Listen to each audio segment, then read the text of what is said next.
नमस्कार, मैं एक बार फिर से आपके सामने हाजिर हूँ शकील साजिद एबी न्यूज की तरफ से। बड़े बेआबरू होकर तेरे कूचे से हम निकले, अक्सर ये शेर कहा जाता है और ऐसा लगता है कि हरियाणा विधानसभा में बुधवार को हुए फ्लोर टेस्ट में ये शेर बड़ा माकूल साबित हो रहा था। जी हाँ, सीएम नायब सिंह सैनी सरकार पास हो गई फ्लोर टेस्ट में। मुख्यमंत्री नायब सिंह सैनी ने शपथ लेने के एक दिन बाद बुधवार को विधानसभा में विश्वास प्रस्ताव पेश किया। विधानसभा स्पीकर ने प्रस्ताव पर चर्चा करने के लिए 2 घंटे का समय तय किया था। आज विश्वास प्रस्ताव रखे जाने और इस पर चर्चा शुरू होने पर जननायक जनता पार्टी के विधायक देवेंद्र सिंह बबली, रामकुमार गौतम, ईश्वर सिंह, रामनिवास और जोगी राम सिहाग सदन से बाहर चले गए। हरियाणा के मुख्यमंत्री नायब सिंह सैनी ने बुधवार को बताया था कि उन्होंने राज्यपाल को मंगलवार को 48 विधायकों के समर्थन का पत्र सौंपा था। मनोहर लाल खट्टर के अपने कैबिनेट मंत्रियों के साथ पद से अचानक इस्तीफे के कुछ घंटों बाद मंगलवार को उन्हें मुख्यमंत्री पद की शपथ दिलाई गई। माइक्रोन प्रोजेक्ट के बाद अब प्रधानमंत्री नरेंद्र मोदी ने देश को 3 सेमीकंडक्टर यूनिट का तोहफा दिया है। पीएम नरेंद्र मोदी ने वीडियो कॉन्फ्रेंसिंग के जरिए 3 सेमीकंडक्टर परियोजनाओं का आज बुधवार को शिलान्यास किया।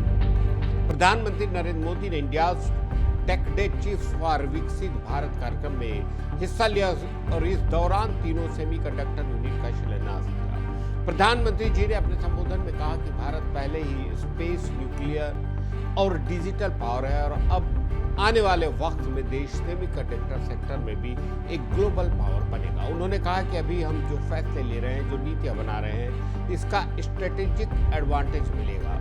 पीएम मोदी ने 3 सेमीकंडक्टर यूनिट का शिलान्यास करते हुए कहा कि इस सेक्टर में भारत की ग्रोथ सबसे ज्यादा लाभ देश को इन नौजवानों को देने वाली है।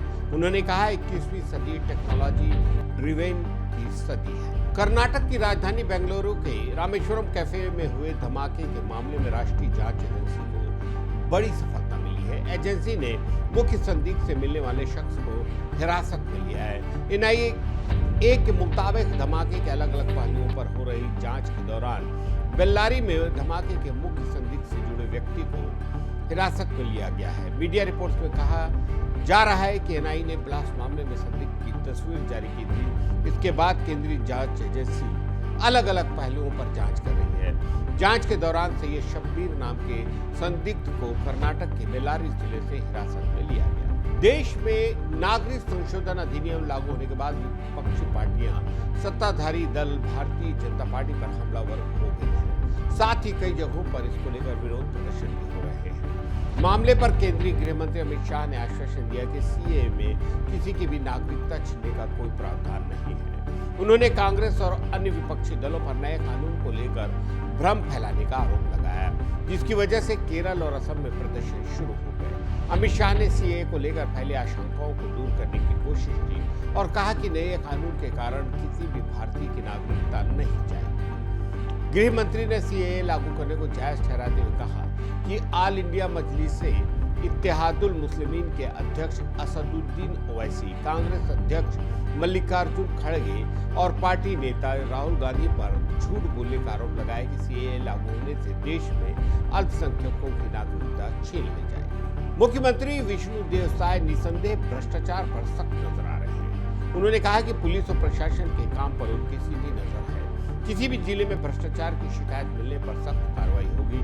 दरअसल सीएम साय आज अपने निवास कार्यालय में सभी जिलों के कलेक्टर एसपी कॉन्फ्रेंस को संबोधित कर रहे थे। उन्होंने अधिकारियों को पुलिस और प्रशासन की योजनाओं के क्रियान्वयन में लापरवाही नहीं बरतने, किसानों को बेवजह दफ्तर के चक्कर नहीं लगवाने और जनता के काम समय सीमा पर पूरे करने के सख्त निर्देश दिए। छत्तीसगढ़ हाई कोर्ट के हायर जुडिशियल सर्विस के अलग अलग जिलों में पदस्थ 41 से ज्यादा जजों का तबादला हुआ है। इसके साथ ही लॉ ऑफिसर्स के प्रभार में बदलाव भी किया गया है।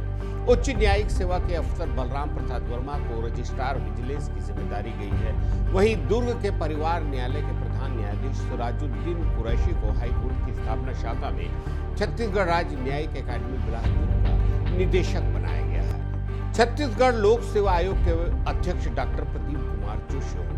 छत्तीसगढ़ लोक सेवा आयोग की भर्तियों में पारदर्शिता लाने साय सरकार ने आयोग का गठन किया है।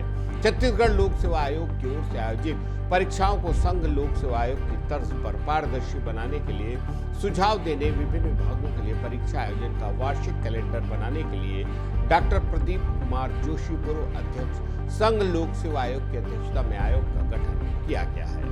लोकसभा चुनाव के लिए कांग्रेस ने अपनी दूसरी लिस्ट जारी कर दी है, जिसमें 43 उम्मीदवारों के नाम हैं। लिस्ट में मध्य प्रदेश के पूर्व सीएम कमलनाथ के बेटे नकुलनाथ छिंदवाड़ा से तो राजस्थान के पूर्व सीएम अशोक गहलोत के बेटे वैभव गहलोत को जालोर से टिकट दिया गया है। पार्टी इससे पहले अपनी पहली लिस्ट में 39 नामों का ऐलान कर चुकी है। इस तरह कांग्रेस अब तक 82 नामों का ऐलान कर चुकी है। दूसरी सूची में असम से 12, गुजरात से 7, मध्य प्रदेश और राजस्थान से 10, उत्तराखंड से 3 और दमन से 1 उम्मीदवार का ऐलान किया गया है।